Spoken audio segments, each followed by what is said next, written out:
If you thought Facebook was already powerful, wait till you hear this. Today, the social media network announced plans to help launch a digital currency in 2020, marking one of the company's most aggressive moves yet to push beyond digital advertising. The new currency, called Libra, will be governed by 28 wide-ranging partners, including companies like Visa, Spotify, and Uber.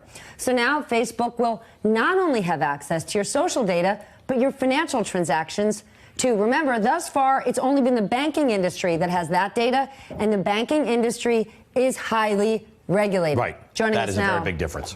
NBC technology correspondent Jake Ward.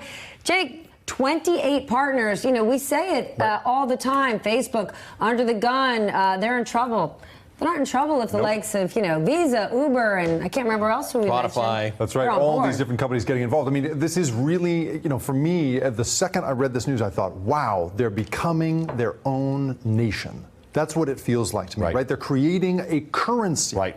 To govern a user base of 2.2 billion people, the incredible power that that's going to leverage. And I think what's really interesting, and we have to get a little bit into the weeds with this to make it clear, is that it creates all of these weird financial possibilities, these new financial vehicles. You think leverage-backed securities were weird. We're going to get into the weirdest kind of cryptocurrency, secondary markets and stuff that's going to govern this stuff.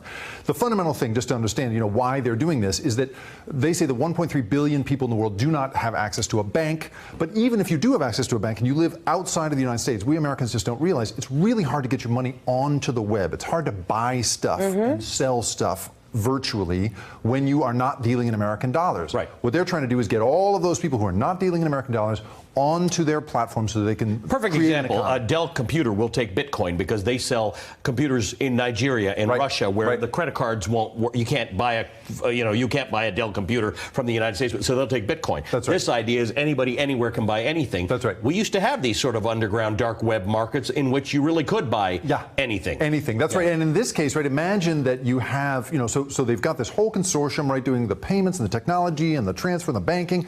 They're going to tie it to currency so that it won't fluctuate as much as it has with like Bitcoin and with other things, right? Yep. Here's the part that I find really weird. So, there's a thing that came up under the Jobs Act, Obama's Jobs Act, had a provision that would allow you, let's say you wanted to start a grocery store and you didn't have enough money and you wanted to raise money for it. You could offer shares in your grocery store online, right? Crowd investing, it's called.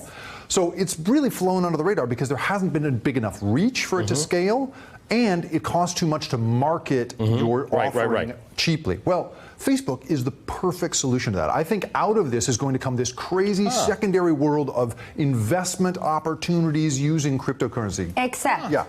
in the traditional world of investing, it's highly regulated. Well, that's right. KYC, know your customer, is a major portion of the industry. That's right. Based on, just so we can explain it, based on, you have to take a licensing exam so you are not selling super risky products to senior citizens on a fixed income. Who's going to regulate this? But that's what Kickstarter does. Kickstarter does not regulate it, and people start their businesses on Kickstarter. But when you do a Kickstarter, you do not own a share in the company. It's like the NPR pledge drive, right? That's you correct. get a T-shirt out of it, right? In this case, you're talking about ownership of a company, right? There's a little bit of SEC regulation that goes into that right now. Regulation A+, it's called, for $1 million or $50 million investment.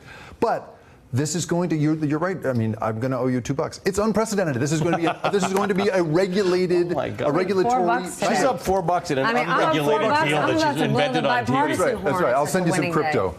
Hey, MSNBC fans, thanks for checking out our YouTube channel. Subscribe by clicking on that button down there and click on any of the videos here to watch the latest interviews and highlights. You can get more MSNBC for free every day with our newsletters. Just visit msnbc.com/newsletters to sign up now.